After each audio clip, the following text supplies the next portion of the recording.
Pendant 400 épisodes, Zaraki ne savait pas c'était quoi son sabre. Et pourtant, lui, son sabre, ça va, tout est correct.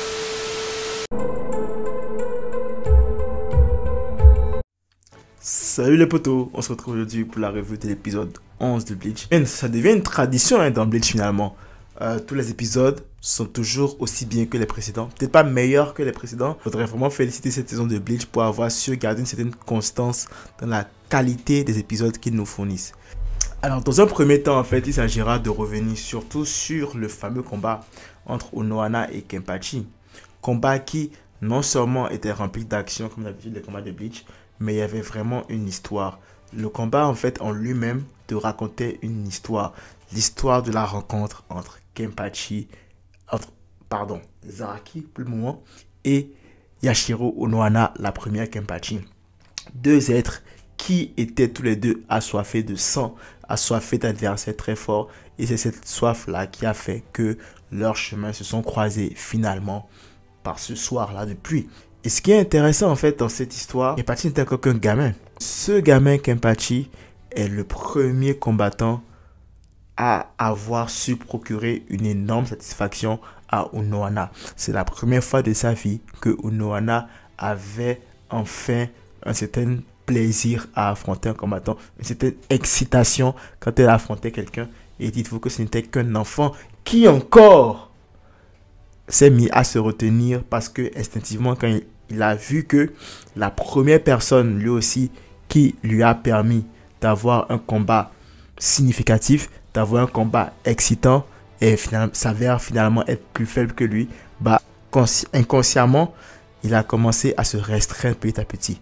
Petit à petit, et c'est important pour la suite de l'histoire parce que ça va définir le personnage de Zaraki Kenpachi que nous connaissons aujourd'hui.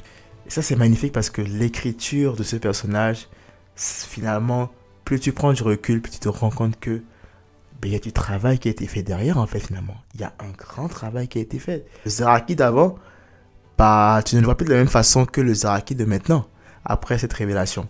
Le Zaraki d'avant en fait, lui, c'était un gars, on le voyait avant comme quelqu'un qui, en fait, était juste talentueux, était juste ultra fort. Il n'avait même pas besoin de Bankai, de Zapakuto, rien du tout. Mais là, maintenant, on se rend compte qu'en plus, il faisait exprès. Ça veut dire que le Zaraki qui a affronté Ichigo n'était pas à 100%. Le Zaraki qui a affronté l'Espada numéro 6 là, il n'était pas à 100%. Le Zaraki qui s'est fait éclater par le Steinrider Y, il n'était pas à 100%. Bon, là, perso, ça me va quand même. Ça me va. Parce que, non, j'avais pas trop kiffé.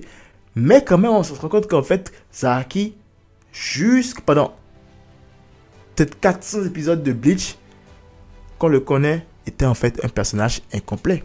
Il y avait tellement de choses qui n'étaient pas dites sur lui, notamment ses origines qu'on est en train de découvrir. Son Zanpakuto, qu'on ne connaissait toujours pas. Et le fait maintenant que sa force était bridé, était un peu entravé par lui-même inconsciemment parce qu'il ne voulait pas justement perdre cette excitation là quand il affrontait un adversaire qui avait un peu de sens, tu vois. Déjà que son potentiel de puissance était inconnu à nos yeux avant le début de cette nouvelle saison, mais là en fait il est encore beaucoup plus inconnu. Et donc c'est ce potentiel de puissance là de Zaraki que Unohana va se donner pour tâche d'éveiller dans ce combat.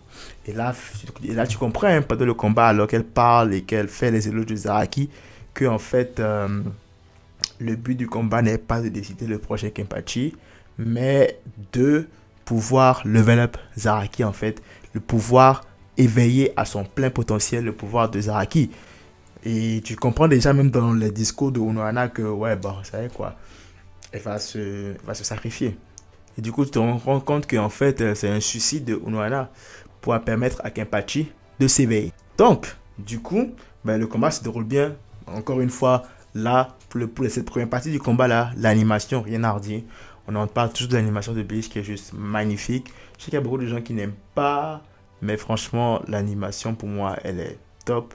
Surtout dans le cadre sombre, le changement de lumière parfois, mais tout ce qui se passe pendant ce combat-là est juste très agréable à regarder, à mon avis. Là, du coup, en fait, on comprend que la mécanique du combat de Unohana, en fait, c'est d'amener Kenpachi au bord de la mort et ensuite de le soigner en même temps pour qu'il puisse devenir beaucoup plus fort. En fait, Kenpachi, il a des gènes Saiyan. Ça ne nous avait pas encore dit, mais c'est ces gènes-là qui lui permettent de revenir plus fort à chaque fois que il frôle la mort, quoi. Donc, le combat continue comme ça, et donc Kenpachi, en effet, commence à gagner en puissance, et vu que quand Unohana commence à comprendre que Kenpachi est en train de gagner en puissance et de la surpasser petit à petit, là, elle nous montre son Bankai, enfin, Minazuki. Voilà. En fait, le Bankai, en fait, lui-même, en fait, il consiste à créer une mare de sang, et je pense qu'elle utilise ce sang-là pour pouvoir se battre avec. Et c'est un petit truc que j'ai pas aimé, c'est le fait qu'on n'a pas eu d'explication par rapport au Bankai, en fait, finalement, de Unohana. Ok, on l'a vu, il est vraiment beau, il est extrêmement cool, mais on ne sait pas ce qu'il fait. Tu vois, tu ne peux que spéculer sur ce que le Bankai fait, de ce que tu as vu.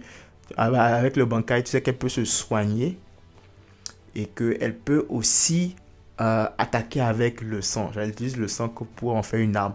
Un peu comme le protagoniste dans Deadman Wonderland, j'ai oublié son nom, ou encore comme Power dans Chainsaw Man.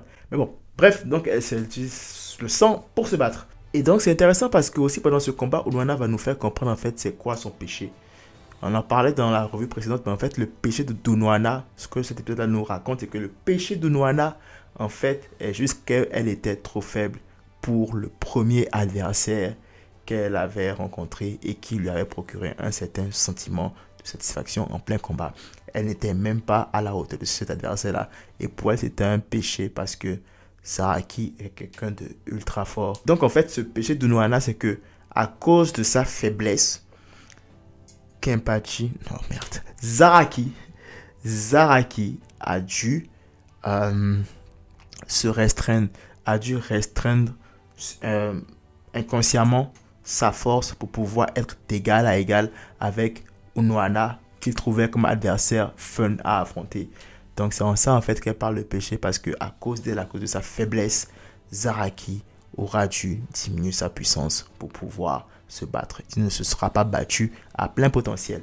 Alors un peu ce combat en fait aussi, c'est un peu comme une sorte de rédemption pour elle, parce qu'elle donnera tout ce qu'elle a pour pouvoir éveiller le vrai Zaraki, la vraie force de Zaraki, et en faire un atout de taille dans la prochaine guerre qui arrive contre les Quincy. Combat très riche en émotions, combat très très lourd. Même si tu en crois l'OST qui est un peu différent cette fois des autres, c'est un OST un peu plus... c'est un peu moins épique, ça reste épique, mais c'est un plus genre dark épique, si je peux me prononcer. Je connais pas trop les genres d'OST épiques, même si j'en écoute beaucoup parce que les OST, c'est la vie. Mais ouais, je dirais que c'est un OST assez dark, épique et qui va bien avec la scène à laquelle on est en train d'assister, justement. Et surtout, l'esthétique du combat où tu n'as aucun mot qui n'est échangé. Ils se parlent juste au travers de leur coup d'épée et tu as l'un qui pense et l'autre comme lui répond directement par la pensée. Donc tout ça, c'était vraiment bien amené et ça allait bien avec le contexte du combat. Si bien que je peux excuser la remarque que j'avais faite tout à l'heure par rapport au manque d'informations qu'on avait eu par rapport au Bankai de Unohana. Je me suis dit que peut-être faire parler Unohana pendant cette scène de combat là en mode ouais, je vais expliquer c'est quoi mon Bankai, aurait un peu enlevé à la superbe de ce combat dans son ensemble. Du coup, je me dis que ce serait peut-être la seule raison valable pour laquelle on n'a pas eu d'informations sur le Bankai d'Unohana. On a juste eu les visuels, on a juste eu ce que ça a fait et on ne peut que spéculer, alors que d'habitude, tu vois quand même quand il y a un Bankai, le personnage prend le temps quand même d'expliquer un peu à quoi ça sert son Bankai. S'il fallait faire parler Unohana et lui faire expliquer dans cette scène-là à quoi sert son Bankai, je pense que ça n'aurait pas sa place. Du coup, finalement, au bout d'un combat acharné et riche en émotions, t'as Zaraki qui réussit à vaincre Unohana. Il la poignarde et donc c'est comme si une fois qu'il la poignarde, il revient à lui et il jette littéralement son sabre quand il finit de la poignarder. Il revient à lui et il dit « Mais attends, ne meurs pas, non, ne meurs pas. » Genre, littéralement, on aurait dit un gamin dont la Game Boy venait de s'éteindre à tout jamais et à laquelle il sait qu'il ne pourra plus jouer. C'était exactement comme ça. Il disait « Mais putain, non, ne meurs pas, non, surtout pas, s'il te plaît. » Et là, t'as un Zaraki qui est triste, qui a été triste quand même de la mort de Unohana. Unohana qui finalement aura été la seule adversaire. Mais il aura eu d'autres adversaires, mais la première véritable adversaire qu'il aura poussé dans cette dernier retranchement et qu'il aura fait pour la première fois adoré le combat.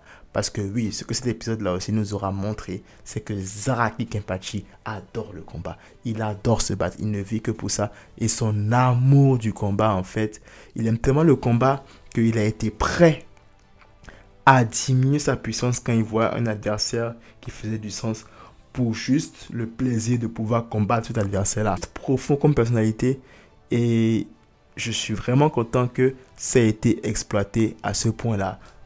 Au niveau scénaristique, au niveau de l'histoire du personnage. Franchement, avoir pris en compte ces aspects dans l'écriture du personnage, bien joué. Zaraki est vainqueur du combat entre Kenpachi et a donc désormais le titre de Kenpachi. Et en plus du titre de Kenpachi, maintenant, il a un nouveau truc. Son sabre vient de se présenter à lui. En fait, pas que son sabre vienne de lui parler, mais pour la première fois après ce combat, il vient d'entendre son sabre.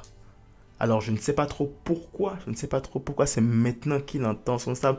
Est-ce que c'est parce que sa puissance était basse avant et qu'à cause de ça, il n'arrivait pas à entendre son sabre pour une quelconque raison? Ou peut-être parce qu'il n'était pas assez lié à son sabre? Je ne sais pas. Mais tout est sûr, c'est que maintenant, il a découvert le nom de son sabre. Enfin, pas nous, juste Kenpachi. Zaraki est au courant du nom de son sabre. Ce qui fait que maintenant, il a quand même un sacré power-up parce que n'oublions pas qu'il s'est battu tout ce temps sans utiliser de Shikai et sans utiliser de Bankai parce que justement il ne connaissait pas en fait son sabre, il ne connaissait pas le nom de son sabre, du coup il ne pouvait pas l'exploiter à son plein potentiel. Du coup maintenant ça va être intéressant de voir ce que l'avenir réserve à Zaraki Kenpachi dans cette guerre. Il ne fait que commencer. Ensuite, on retrouve Ichigo, notre ami Ichigo, qui est encore dans son training arc avec Renji, qui vient d'arriver dans le Hoden. Et je n'arrive pas à prononcer son nom, vous allez m'excuser. Le troisième mec de la division 0, le Black, qui est le créateur originel des Zanpakuto. Et puis, bien sûr, comme tu t'y attends, c'est un personnage assez spécial, assez funky. Qui est dans le show, vraiment et qui montre que c'est lui là, c'est lui. Et en plus dans le château, puis il a une sorte de harem qu'on découvrira plus tard qu'en fait c'était des Zanpakuto. Vu que Ichigo et Renji n'ont pas pu distinguer des femmes des Zanpakuto, ça veut dire qu'il leur manque des choses à apprendre.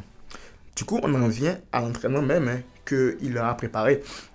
Et du coup, en fait, ils vont devoir affronter des Asochi. Des Asochi qui apparemment seraient des sabres, des Zanpakuto génériques, qui sont donnés à tous les membres du côté 13 et qui prennent une certaine forme, dépendamment de l'esprit, de la force spirituelle de leur propriétaire. Ça veut dire qu'en fait, finalement, les Zanpakuto sont le reflet de l'âme de leur porteur. Ce qui est intéressant, ce qui est très très intéressant pour la suite parce que on verra dans les crédits de fin que Renji a passé le test, mais que Ichigo a échoué. Ichigo a échoué le test, n'a pas pu vaincre les Asochi. C'est intéressant, j'aimerais revenir sur ce intéressant avant de continuer sur Ichigo. C'est qu'on a aussi remarqué que Renji et Ichigo, leurs Zanpakuto étaient en colère de ce que notre ami de la division 0 disait. Ça veut dire qu'ils ne prenaient pas soin de leur sabre. Et du coup, ça explique un peu en fait l'état de leur sabre, pourquoi ils se sont cassés. Et la non-résistance de leur sabre, c'est ce que j'ai compris. Ce qui est drôle parce que autant ces deux-là, ok, on peut comprendre que les Zanpakuto soient en colère, mais qu'en est-il de celui de Zaraki alors? Pendant 14 épisodes, Zaraki ne savait pas c'était quoi son sabre. Et pourtant, lui, son sabre, ça va, tout est correct. On comprendra plus tard un peu pourquoi, j'imagine. Déjà, Ichigo, c'est quand même assez surprenant qu'il ne réussisse pas le test. Et le gars, en fait, lui fait comprendre que peu importe le temps qu'il va passer, il ne réussira pas. Que c'est mieux qu'il quitte, qu'il s'en aille, et puis... voilà. Et la raison pour laquelle Ichigo a perdu, c'est parce que Ichigo même n'est pas conscient de ses racines. Il faut donc que Ichigo retourne prendre connaissance de ses racines, pour savoir qui il est, avant maintenant de revenir s'entraîner.